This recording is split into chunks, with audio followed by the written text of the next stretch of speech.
नमस्कार, मी विशिता माझ्या चॅनलवर तुमचे स्वागत करते। आज मैत्रिणींनो तुमच्यासाठी एक खूप छान असा व्हिडिओ घेऊन आलेली आहे। हा व्हिडिओ तुम्ही अगदी मन लावून ऐकावे ही माझी इच्छा आहे, कारण हा व्हिडिओ खास करून आपल्या गृहिणींसाठी आहे। आपण आपलं लग्न झाल्यानंतर आपण सर्व काही विसरतो, स्वतःसाठी वेळ देणं विसरतो आणि पूर्णपणे संसारात बिझी होऊन जातो।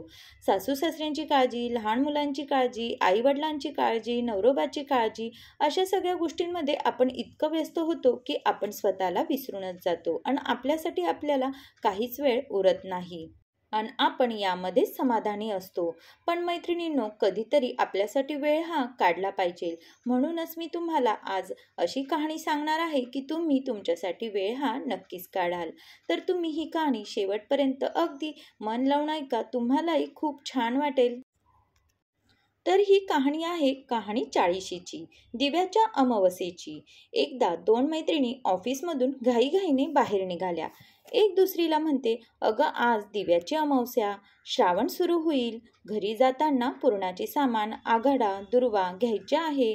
आघाडा नाही मिळाला तर सासूबाई पुन्हा पाठवतील बाजारात, जातानाच घेते, हल्ली गुडघा दुखतो। माझ्या गाडीवर फिरून दुसरी तिच्या हाताला धरून तिला क्षणभर बसवते। बाई, कित्येक वर्ष तुझी धावपळ पाहते आहे, तुला एक व्रत द्यायचे आहे, ऐकशील?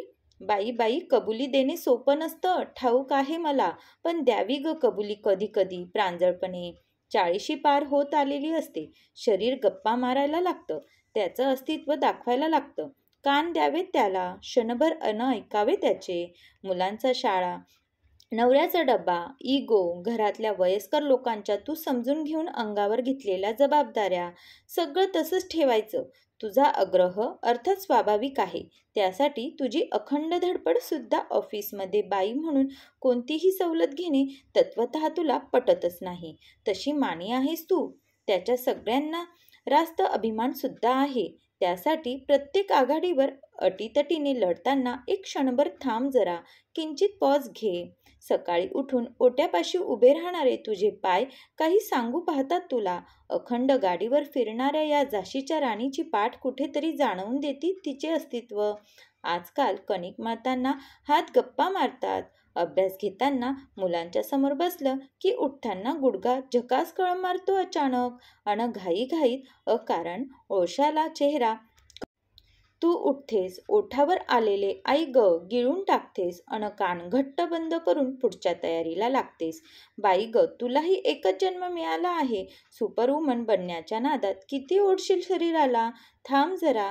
यावेळी श्रावणात सणवार करताना नाही पाळलेस फार तरी चालेल, मैत्रिणींचे पुरणपोळ्या केल्याचे, सणवार साजरे केल्याचे फोटो मेसेज नुसते पाहिलेस तरीही चालतील, पण श्रावणात एक व्रत घे, कबुली दे स्वतःला, मी माझ्या शरीराला माझे कान देईन, ऐकेन त्याचे, नाही एखादी गोष्ट जमली तर स्पष्ट सांगायचे धैर्य ठेवेन, घरात सांगेन सगळ्यांना की दमते मीही, नका गृहीत धरू, बघ बरंच करता येईल का असे, जमेल तुला, हे व्रत तसे सोपे नाही मैत्रिणी।